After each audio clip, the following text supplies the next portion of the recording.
नमस्कार। आज तक में आप सबका बहुत बहुत स्वागत है। मैं हूं प्रवीण मिश्र। आज बात करेंगे साल 2022 के पहले सूर्य ग्रहण की। साल 2022 का पहला सूर्य ग्रहण है, कब लगने वाला है, कहां दिखने वाला है, भारत में दिखेगा कि नहीं दिखेगा, भारत वालों पर इसका असर होगा कि नहीं होगा, किस राशि वाले को ज़्यादा सावधान रहने की आवश्यकता है। ऐसे बहुत सारे सवाल हम सबके मन में उठ रहे हैं, तो इन्हीं सवालों का जवाब इस कार्यक्रम में आपको देंगे। बहुत ही कम समय में आप इस सूर्य ग्रहण को समझिए। तो सबसे पहले आपको ये बताते हैं कि साल 2022 का पहला सूर्य ग्रहण 30 अप्रैल की देर रात को लगने जा रहा है, यानी लेट नाइट ये सूर्य ग्रहण लगेगा। तो ज़्यादातर लोग तो सो रहे होंगे इस समय जब लगेगा। अभी आपको टाइम भी बताते हैं कब लगेगा। वैज्ञानिक नज़रिए से सूर्य ग्रहण को एक खगोलीय घटना माना जाता है, लेकिन ज्योतिष के दृष्टि से ग्रहण का विशेष विवेचन किया जाता है। सूर्य ग्रहण मनुष्य, जीव जंतु और प्रकृति सभी पर अलग अलग तरीके से प्रभाव डालते हैं, सबको अलग अलग तरीके से प्रभावित करते हैं और हर राशि पर इनका अलग असर होता है। आपको बताते हैं कि ये जो सूर्य ग्रहण लगने वाला है ये आंशिक सूर्य ग्रहण है, या इसे आप खंड ग्रास सूर्य ग्रहण भी कह सकते हैं। ये 30 अप्रैल को देर रात 12:15 में शुरू होगा। बहुत सारे लोग तो सो गए होंगे रात को 12:15 में जब ये शुरू होगा, और फिर ये 1 मई की सुबह यानी 30 अप्रैल की रात में 12:15 में शुरू होगा और 1 मई की सुबह 4:07 तक रहेगा। तो भारत में तो बहुत सारे लोग सो रहे होंगे इस टाइम पर। ये जो खंड ग्रास सूर्य ग्रहण है, खंड ग्रास का मतलब होता है आंशिक, तो ये जो खंड ग्रास सूर्य ग्रहण है ये मेष राशि और भरणी नक्षत्र में लग रहा है। सूर्य ग्रहण कब पड़ता है पहले ये समझ लेते हैं।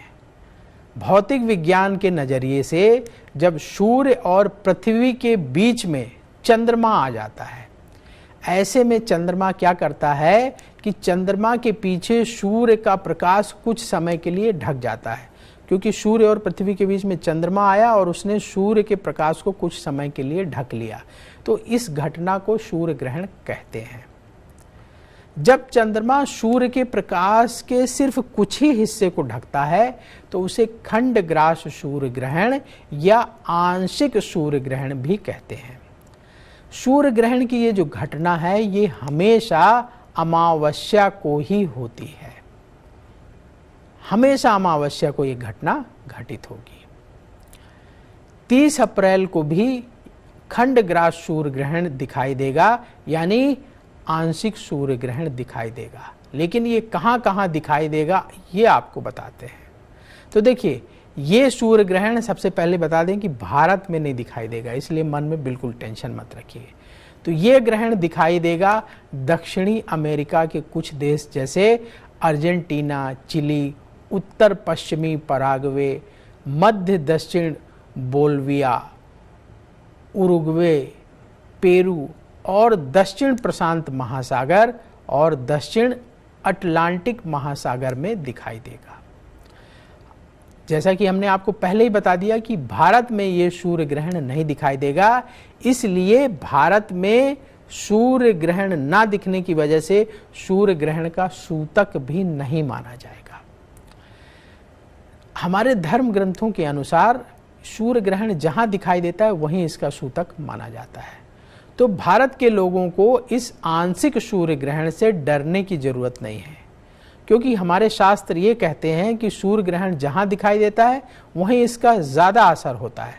तो भारत में ना दिखाई देगा ना भारत में इसका ज़्यादा असर होगा, इसलिए भारत के लोगों को इस सूर्य ग्रहण से घबराने की आवश्यकता नहीं है। अब ज्योतिषीय दृष्टि से ये मेष राशि और भरणी नक्षत्र में लग रहा है, तो मेष राशि के लोगों को और ऐसे लोगों को जिनका जन्म भरणी नक्षत्र में हुआ है, ऐसे लोगों को सूर्य ग्रहण के बाद, रात में सूर्य ग्रहण है तो आप भारत में रहते हैं तो आपको बिल्कुल परेशान होने की ज़रूरत नहीं है। जैसी आपकी दिनचर्या है वैसे करिए, सोने का समय है सो जाइए। सुबह जब आप उठेंगे तो स्नान ध्यान करिए और कुछ दान करिए। दान आप मंदिर में जाके कर सकते हैं, किसी गरीब को दे सकते हैं। तो आप के घर के पास अगर नदी है, तालाब है तो वहाँ जाके स्नान कर सकते हैं। यदि नहीं है तो आप अपने घर में ही थोड़ा सा गंगा जल अपने नहाने के पानी में मिला लें और हर हर गंगे कहते हुए स्नान करिए। और स्नान करने के बाद कुछ चीज़ों का दान करिए। जैसे दान में खाने पीने की चीज़ें दान करना चाहिए, जैसे चावल, दाल, आटा, गेहूँ, गुड़, इन चीज़ों का दान करना चाहिए। तो कम से कम आप 1 किलो गुड़, 1 किलो चावल, 1 किलो दाल और 1 किलो आटा, साथ में कुछ दक्षिणा रख करके किसी गरीब को दान कर दीजिए। यदि आपकी मेष राशि है या आपका भरणी नक्षत्र में जन्म हुआ है। दान को लेकर कोई बंधन नहीं है, आप और भी चीज़ें दान कर सकते हैं। जो आपका बजट अलाउ करे, जो आपकी स्वेच्छा हो, वो दान कर सकते हैं। क्वांटिटी इतनी रखना चाहिए कि जिससे कम से कम एक परिवार के लोग भोजन कर लें। अगर एक परिवार में 4 लोग हैं तो 4 लोग भोजन कर लें। इसके साथ ही और राशि के लोग, मेष राशि में लग रहा है तो मेष राशि वालों को तो बता दिया दान, बाकी राशि वालों के लिए क्या है, मन में सवाल उठ रहे होंगे। तो आप भी सुबह स्नान करिए और स्नान करने के बाद दान करिए, जितना आपका बजट अलाउ करे दान करिए। तो अपने बजट के अनुसार दान करना चाहिए। अन्न दान महादान माना जाता है, इसलिए भोजन सामग्री का दान करिए। चावल, दाल, आटा, गेहूँ, गुड़, नमक, घी, तेल, इन चीज़ों का दान करिए। साथ में कुछ दक्षिणा भी दे दीजिए। दान किसी मंदिर में कर सकते हैं, किसी धार्मिक स्थान में कर सकते हैं या किसी गरीब व्यक्ति को दे सकते हैं।